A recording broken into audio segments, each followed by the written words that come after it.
we are going to start with another trivia question. Where did the DreamBot come from? Answer is going to be at the end of this video, and we're going to discuss what's next for the DreamBot and the CIRF and who we're going to invite on the show because of the significance of this. All right, let's look at the DreamBot. Now, there is something special that I need to discuss here. Yesterday's DreamBot, and if you don't know what the DreamBot is, please check out the beginner's guide on our main YouTube page, National Dream Center. Yesterday's DreamBot, let's go look at that really quick, is unprecedented in several ways. First of all, we have today's hits versus history. Look at the percentage there. 5,487. I mean, that's just unprecedented. Surge score of 2,000. Normally where surge scores are like between 10 and maybe 60-ish, somewhere in there. We have a really big hit if the surge score is about 100. Well, look at all these. We have over 200 and 300. 2,000 though. That is unprecedented, and it shows that there's some incredible increase in the word galaxy and all of these words. Now, I have seen these numbers, these strange odd numbers in when the database has kind of an error, and I know exactly what that error is. It's just when it sorts it wrong. It misses. I don't know why it does this, but anyway, I just resort it and then run the bot again, and everything is fine. Well, I did that this time. I checked to make sure everything was sorted correctly, and it was, and it still came up with the same result. So it's unprecedented, just the numbers alone. But look at what the collective unconscious is dreaming about. Galaxy. Someone mentioned over at the National Dream Center in the forum that Galaxy, Note, and Pixel are all cell phones. And so if that's true, and then we have words like conversation and words about communication, that's all about Mercury. And if that's the case, so I have a lot of thoughts here. Number one, this ascension is in here. All these red arrows could be indicative of some sort of galactic event. Like ascension, the word ascension is in here, and okay, maybe not, maybe that's just maybe it's a movie day residue, but day residue doesn't create surge scores this high. So anyway, then the other thought is, okay, if this all has to do with Mercury, because Mercury is all about communication, it's all about travel as well, maybe an ascension, by the way, could be the furthest away from the sun, and Mercury just happens to be right there. So this could all be about Mercury. And by the way, when I ran into work yesterday, about 6 o'clock in the morning, tons of pileups and miles long, standstill traffic. That's pretty much, that's Mercury as well. So we might be getting a feeling of this Mercury retrograde about a week early-ish, maybe not quite a week, but early. So anyway, that's not something to ignore. All right, and then tonight, when I just did this DreamBot again, we still had some amazing runs. We had 200 new words that reached an all-time high, and that's like diary, exist, idea. But anyway, the memes are writing, publishing, documentation. There's Mercury again. And then we have war, military. That's the orange. And then we also have an overlap with business, finance, and that's all the blue arrows. And it's not just business. It's kind of the mix between business and finance. And so that could be a little bit of Mercury, but it's also Venus. And so that will be showing up. So we're looking for war. We've already seen that.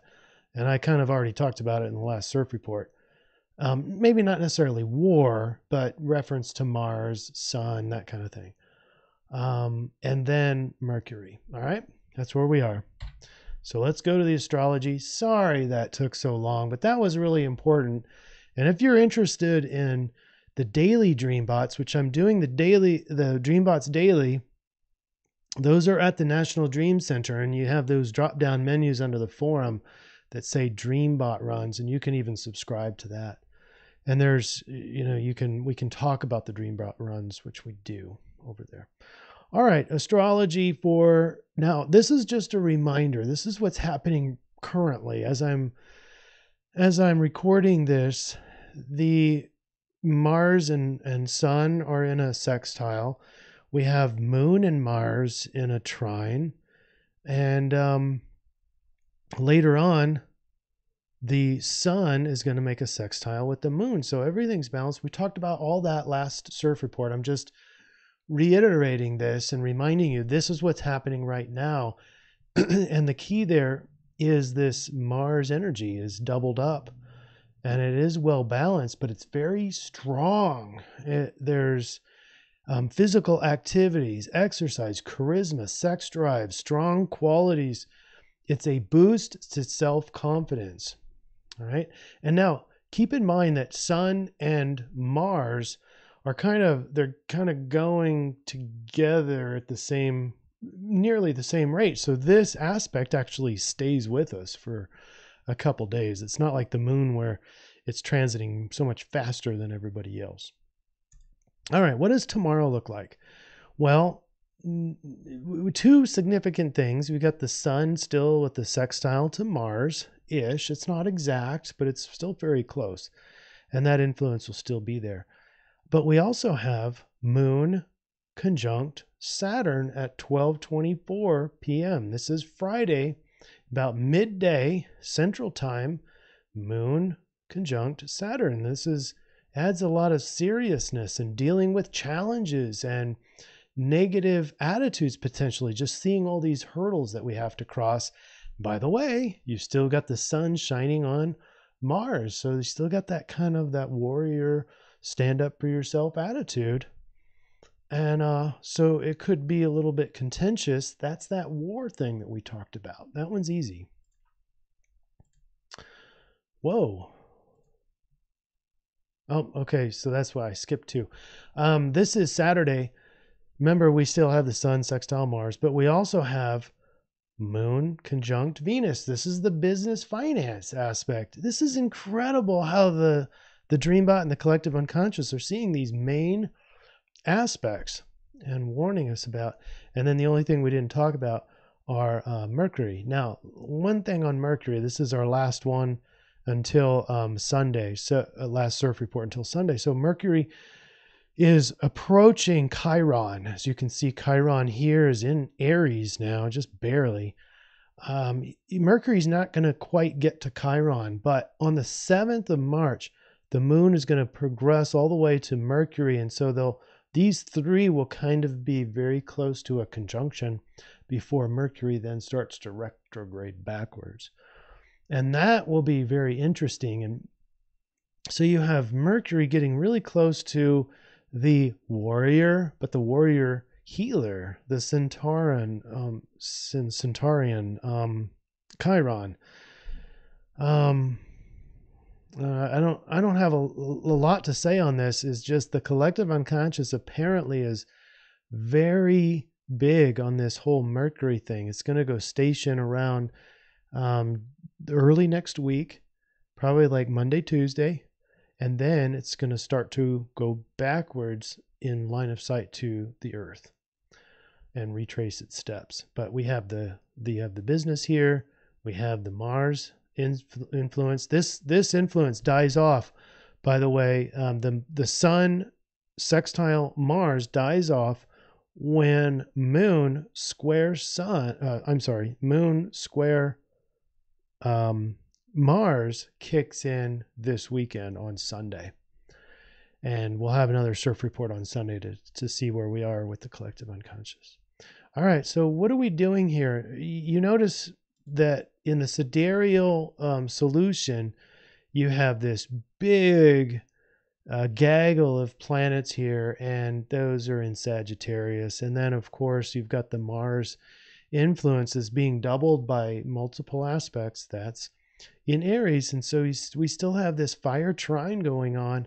And so the solution is stand up for yourself. This current alignment is for you and your ability to carry out what you came to this planet to do, period. Now, let me show you the intervention. I'm going to try this one again because, you know, I was kind of being a little bit too sarcastic with the last time we did this, but the energy playbook stays the way it was. I just reworded the don't side. But tomorrow and Saturday, do be bold and direct, express yourself, and radiate your light. But don't be impulsive and haphazard. That's what I was trying to say in the last slide. And definitely don't hurt others with your assertiveness. So don't be too assertive. You can stand up for yourself without ridiculing other people and putting other people down. All right, now, what about the trivia question? Where did the Dreambot come from? A place called Nostracotus.com. That's George Ure and Grady built this program, this bot that goes out on the web. And back in 2014, when I took over the National Dream Center website, I was doing linguistics. And George Ure said, and by the way, George Ure is over at urbansurvival.com. You might like that. And it's all about predicting finance. But anyway, he saw the work and he originally brought the National Dream Center up. He granted me permission to use the Nostracotus program how I wished, and I desired to just do dreams. So out it went. I programmed it to go out to just look at dreams, and that's why we named it the Dreambot. It comes back, it brings back all the dream words for each day. I do it every day. And the reason why it's so significant is because we're starting to see that the astrology never comes out without first seeing it in the collective unconscious. And this is important because dreams are subconscious. That's clear. You know, I bring on several of these dream experts who all agree that it's very subconscious material that's coming up here. And we can see what the influence is from whatever angle you want to paint it. But the biggest influence out there is probably going to be astrology, astrological influences, as well as propaganda. But we mix all that together into the Dreambot, and it gives us very big clues about, so for example, if other people are talking about some other aspect, maybe Venus over Pluto, then we know that from the Dreambot that's not in play. That's not important. For some reason, the collective unconscious is seeing business and finance, war and military, as well as Mercury with the writing and the documentation. All right. So that's why we have a leg up on astrological influences, because sometimes there's multiple aspects out there and we need to weed out what the most important is. If it's not coming through the collective unconscious, it's not important, period. So if you don't like that idea, let me know. This is just based on years of observing the collective unconscious and the astrology. We've just recently put in the sidereal for the solution making. All right, I'm getting long-winded, but this is all very important, and we'll see you again this weekend, most likely Sunday evening. We'll see you on the next video. Thanks, everybody.